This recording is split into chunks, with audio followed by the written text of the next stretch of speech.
Hello everyone, আসসালামু আলাইকুম। সবার কি অবস্থা, কেমন আছেন? আই হোপ সবাই অনেক বেশি ভালো আছেন। আলহামদুলিল্লাহ, আল্লাহর অশেষ রহমতে আমরাও কিন্তু অনেক ভালো আছি। এই তো নতুন আরেকটা দিনে নতুন আরেকটা ভিডিও নিয়ে চলে আসলাম। আজকের ভিডিওটা আমি রান্নাবান্না দিয়ে শুরু করলাম আর কি, দুপুরে রান্নাবান্না। তো ভিডিওটা দেখলে অবশ্যই জানতে পারবেন আজকে দুপুরের জন্য কী কী রান্নাবান্না করি। তো এখানে হচ্ছে আমি প্রথমে আর কি কচুরমুখী একটু ভাপ দিই, সবসময় আমি রান্না করি। আমার কাছে ভাপ দিয়ে রান্না করলে মনে হয় বেশি ভালো লাগে খেতে। এ কারণে হচ্ছে ভাপ দিয়ে রান্না করি বেশিরভাগ। তো এখানে হচ্ছে কিছু জাটকে মাছ ভাজি করে নেব, এগুলো দিয়ে আর কি কচুরমুখী রান্না করব।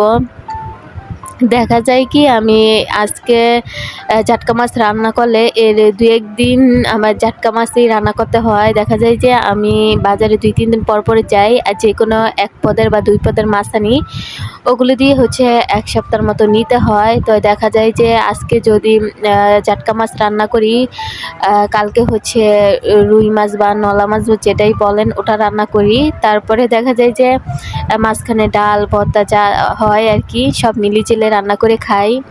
দেখা যায় যে সপ্তাহে ২-১ বার করে বাজারে যাই, তো একটানা যে মাছগুলো হয় ওগুলোই রান্না করতে হয়। তো এর আগের দিনও হচ্ছে আমি জাটকা মাছ দিয়ে কচুরমুখী দিয়ে রান্না করছিলাম, ওটাও ভীষণ ভালো লাগছিল খেতে। তো আজকেও ভাবলাম যে ওইভাবেই রান্না করে নেই। তারপরে হচ্ছে দেখা যায় যে আমি টুকিটাকি কম বেশি বাজার করেই থাকি, হয়তোবা ২-১ দিন পর। আর কাঁচা সবজির কথা কি বলবো, ২-১ দিন পর আনতেই হয়। আর এই অসুবিধাটা অনেকটা বেশি, যেহেতু আমরা শহরে থাকি। গ্রামে থাকলে হয়তোবা এতটা কষ্ট করতে হতো না বাজার নিয়ে। মানে কি শহরে দেখবেন যে পানিটা পর্যন্ত কিনে খেতে হয়। হয়তোবা যাদের ছাদ আছে বা নিজেদের বাড়ি, তারা হয়তোবা ছাদ বাগান করে বা অনেক সুন্দর ফুল গাছ লাগায় ছাদের মধ্যে। তারপরে হচ্ছে ফল গাছ লাগায়, তারপরে সবজি আর কি বাগান করে হয়তোবা, যেটা আর কি সেটা যদি নিজেদের বাসা হয়। অনেকে হয়তোবা ভাড়া বাসাতেও করে, কিন্তু ওগুলো হচ্ছে সাজানোর জন্য। হয়তোবা সবজি বাগান খুবই কমই করে। যারা আমরা বাসা ভাড়ায় থাকি তারাই জানি যে মানে ভাড়া বাসায় থেকে সবজি লাগিয়ে খাওয়া এটা কতটা মানে প্যারার ব্যাপার, মানে লাগানোই যায় না মোট কথা বলতে গেলে।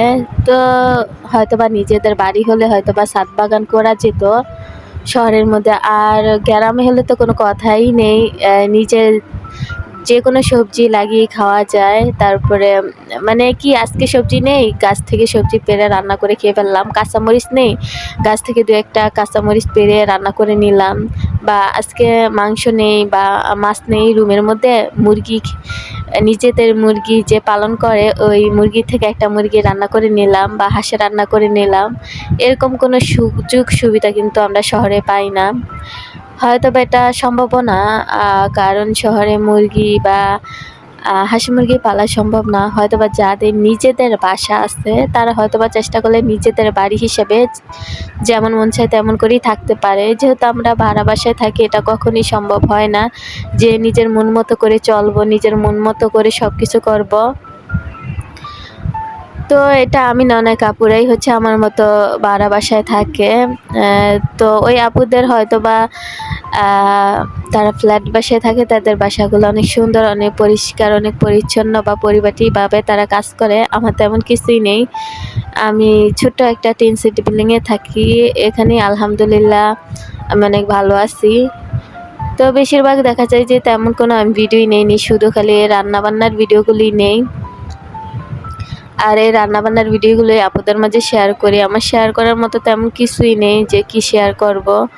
হয়তোবা মাঝে কাজকর্ম করি, ওগুলো অফ ক্যামেরায় করে ফেলি তাড়াহুড়ার মধ্যে।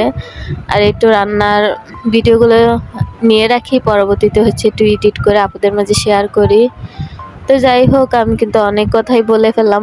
বলতে কিন্তু এখানে কচুরমুখী দিয়ে জাটকা ইলিশ আর কি, ওই জাটকা ইলিশ মাছ আর কি রান্না করা প্রায় শেষের দিকে। আর আমি কিন্তু ঝোল আর কমাবো না, এমনিতেই রেখে দিলে কচুরমুখী ঝোলটা টেনে নেবে। যেহেতু আমি এখানে ২-১টা আলু অ্যাড করছি, কচুরমুখীর পরিমাণটা আর কি অল্প ছিল। তারপরে আর তেমন কোনো ভিডিওই নেইনি দুপুরের পর থেকে। এটা হচ্ছে একেবারে সন্ধ্যার দিকের ভিডিও। বাহিরে কিন্তু প্রচুর পরিমাণে বৃষ্টি হইতেছিল। তো ভাবলাম অল্প করে মানে এক বেলার জন্য আর কি খিচুড়ি রান্না করব। তো ছোট হাঁড়িতে হচ্ছে একটুখানি খিচুড়ি রান্না করে নেব। যেহেতু ২ জন মানুষ, একেবারে দেখা যায় যে অনেকখানি খিচুড়ি রান্না করলে খাওয়া হয় না। তো এই পাতিলাটি হচ্ছে আমি খিচুড়িটা রান্না করে নেব ছোট্ট আর কি পাতিলার মধ্যেই। তো সব মশলা কেটে দিয়ে হচ্ছে আমি কিন্তু এখানে মুরগির গিলা, কলিজা, সাথে ২-১ টুকরা মাংস অ্যাড করে দিছি ছোট ছোট করে টুকরা করে। এখন ভালো করে হচ্ছে সব মশলা দিয়ে আর কি ভালো করে হাতে মাখিয়ে নিলাম। এই তো আমি কিন্তু চুলাতে বসিয়ে দিছি। এখন হচ্ছে অল্প পরিমাণে, যেহেতু একটু খিচুড়িটা একেবারে পাতলা খিচুড়ি হবে না, আবার একেবারে ঝরঝরও হবে না, মোটামুটি আর কি নরম টাইপের হবে, তাই আর কি পানিটা বুঝে শুনিয়ে দিলাম। তো আমি এখানে হচ্ছে একটু ঢেকে দিয়ে আরও কিছুক্ষণ রান্না করে নিবে। মাত্র হচ্ছে যেহেতু বসাইছি, তো খিচুড়ি কিন্তু পুরোপুরি হয়নি।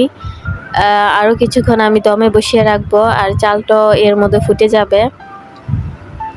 আর বৃষ্টি আসলে দেখা যায় যে খিচুড়ি খেতে ভীষণই ভালো লাগে। তো বিশেষ করে বৃষ্টির দিনেই দেখা যায় যে খিচুড়ি খাওয়া হয়, না হলে তেমন বেশি খিচুড়ি খাই না।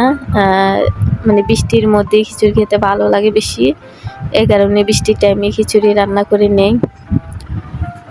রান্না আমার প্রায় মোটামুটি শেষের দিকে। আমি এখন হচ্ছে তাওয়া দিয়ে নিচে চুলার ঝালটা ডিম করে বসিয়ে রেখে দেব। এই তো আলহামদুলিল্লাহ আমার খিচুড়ি রান্না প্রায় শেষ। আর মাশাআল্লাহ খিচুড়িটা খেতে কিন্তু ভীষণই মজার ছিল।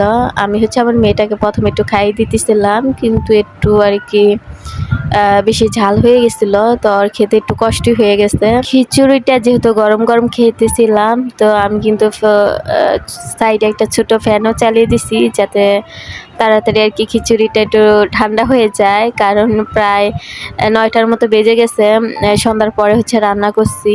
তো ভাবলাম যে তাড়াতাড়ি খেয়ে আবার শুয়ে পড়তে হবে। দেখবেন যে তাড়াতাড়ি যদি ঘুমিয়ে পড়েন, আবার সকালে তাড়াতাড়ি জাগনাও পাবেন। আর আমার মনে হয় সকালে যদি তাড়াতাড়ি ওঠেন, সকালে যে একটা ফ্রেশ বাতাস, এটা শুধু সকালেই যারা ওঠে তারাই জানে কতটা ভালো লাগে ওই বাতাসটা।